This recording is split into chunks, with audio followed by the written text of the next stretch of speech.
How about I read you a story today? Let's start with The Sleeping Beauty. The king and queen of a distant and long ago country were once very sad. They had no children to fill the royal nurseries and follow their royal parents on the throne. But at last, a little princess was born to them. You can imagine the excitement and joy in the palace. It was decided to hold a very grand christening party, and all the fairies of the country were invited. There were seven of them. In those days, fairies were very powerful, and parents treated them carefully, for they could give very useful gifts. They could also turn very nasty if not treated properly. When the christening ceremony in the church was over, everybody went back to the palace and sat down to a great banquet with the seven fairies as guests of honor. Each fairy found at her place on the table a solid gold casket, and inside each casket, a golden knife, fork, and spoon set with diamonds and rubies. Suddenly, the doors of the banqueting hall were flung open. In walked a very old fairy dressed in black. She had not been invited, and she was very, very angry. The king rose from the table to greet her. A place was laid for her, but there were no more gold caskets. The old fairy thought the king had forgotten her on purpose. In fact, no one knew she was still alive, as she had not been out of her house for years. As she ate her food, she muttered and mumbled threats to herself. Now, the youngest fairy, who was sitting next to her, overheard what she was saying. The youngest fairy slipped away and hid. When the banquet was over, the fairies went into the princess' bedroom to give her their presents. You will be the most beautiful girl in the world, said the first, touching the baby with her wand. And the sweetest tempered, said the second. You will do everything with grace, said the third. Your dancing will be perfect, said the fourth. You will sing like a nightingale, said the fifth, and play all kinds of instruments, said the sixth. Now came the old fairy. You will prick your finger on a spindle and you will die, said she, and she vanished in a clap of thunder. Then out stepped the youngest fairy. There is still my gift to come, she said, and although I have not the power to undo everything the last fairy said, I can change it. The princess will prick her hand on a spindle, but she will not die. Instead, she will sleep for 100 years. Then she will be woken by a prince, a king's son. The king and the queen were heartbroken. They made a law forbidding the use of spindles in the kingdom and had every one of them burned. When the princess was 16, she was wandering about the palace and came to a staircase she had never climbed. Reaching the top, she saw through the open door a very old woman in black, working at a wheel. What are you doing, please? Asked the princess. I am spinning, my pretty child, answered the woman. What is spinning? Asked the princess. Why, my child, it is making thread to weave into cloth. Have you never seen it done? When I was your age, all the girls did it. May I try it? Can you show me what to do? Asked the princess.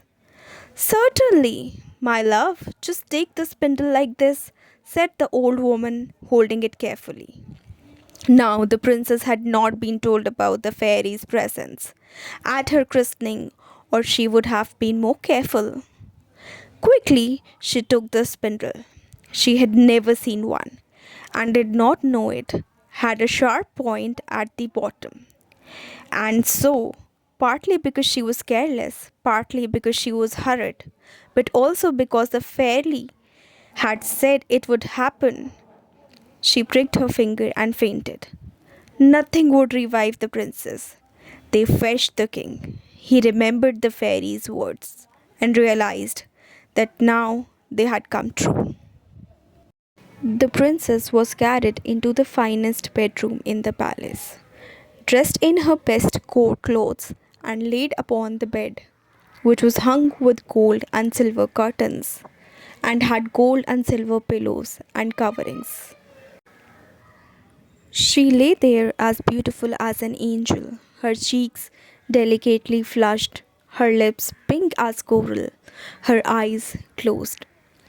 She breathed gently, and there was a little smile on her face, like someone who dreams sweet dreams.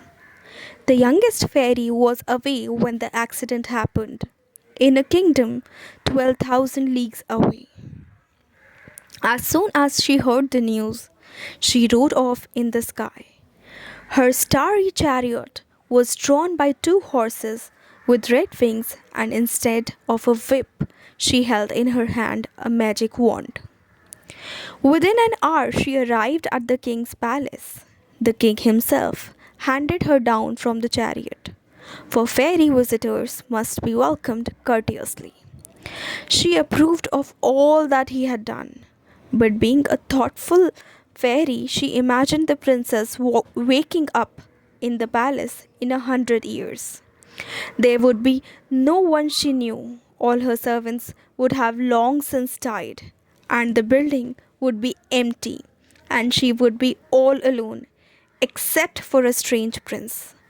So the kindly fairy took her magic wand and touched everyone in the palace, except the king and queen.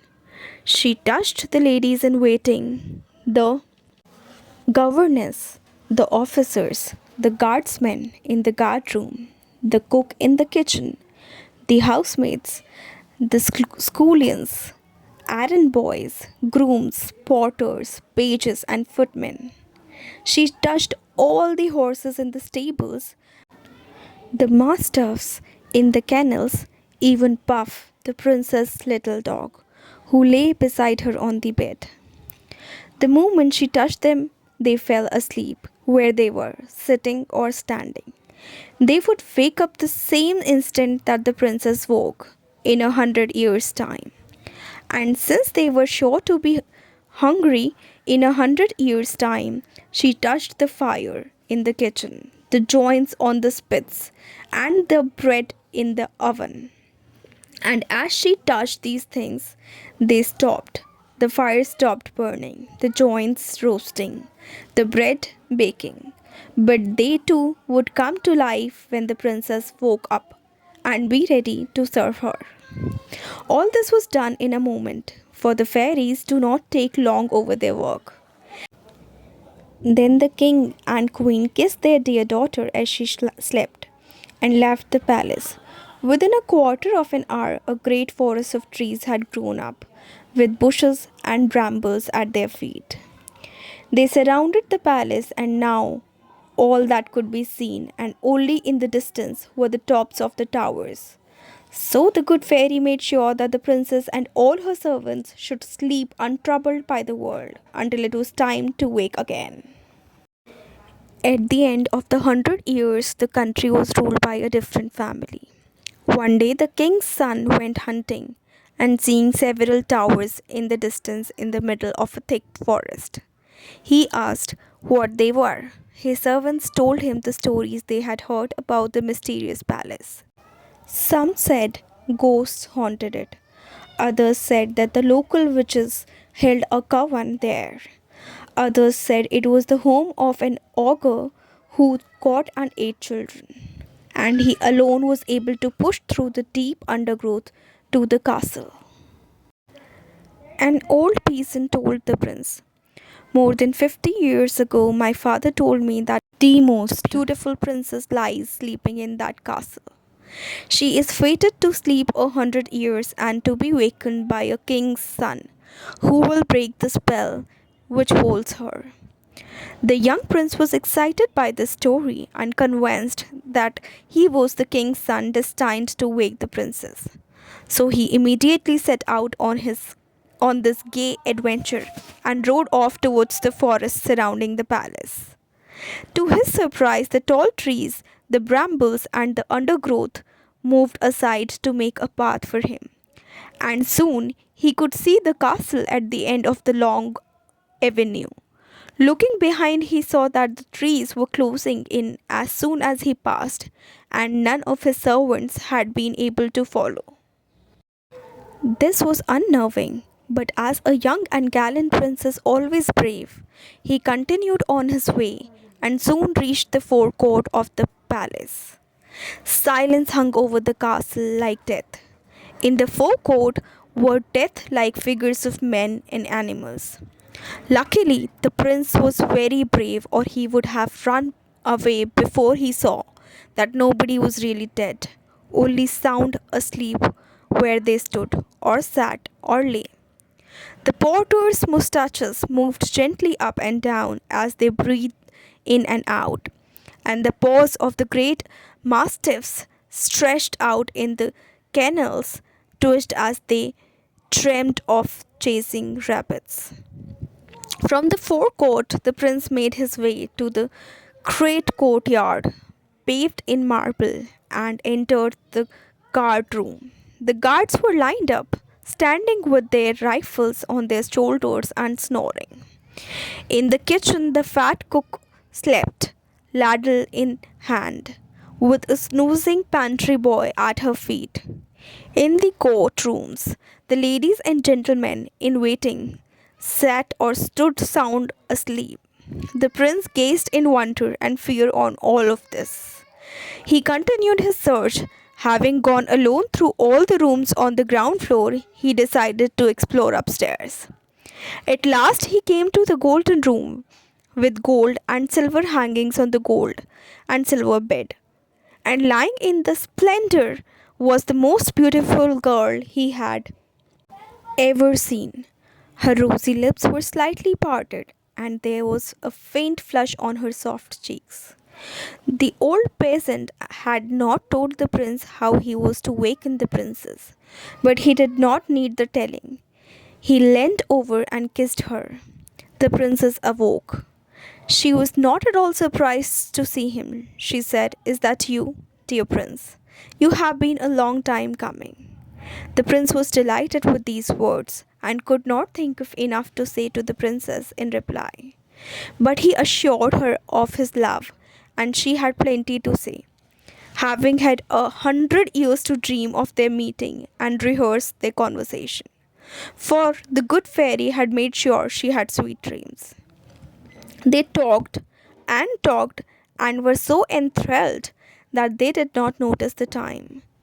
But the rest of the court had woken at the same time as the princess, and not being in love and not having eaten for 100 years, they soon became hungry. After waiting politely for hours for the princess to finish her conversation with the prince, they could bear it no longer. A lady in waiting went into the room and said, "Your Majesties, supper is served." When they had sat down and the rest of the courtiers with them, the dinner, which the cook had started to prepare 100 years ago, was put on the table. And so strong was the good fairy's magic that it tasted as good and was as good as if it had been served on the day the princess pricked her finger. And when they started to eat, the prince and the princess both found they were very hungry and were grateful to the good fairy for her forethought. After supper, the prince and the princess were married in the palace chapel, and the next day he rode home to tell his parents, the king and queen, about his new bride.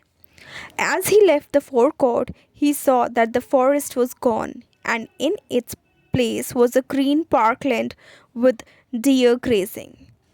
The next day, the king and queen came to meet their new daughter and see the enchanted palace.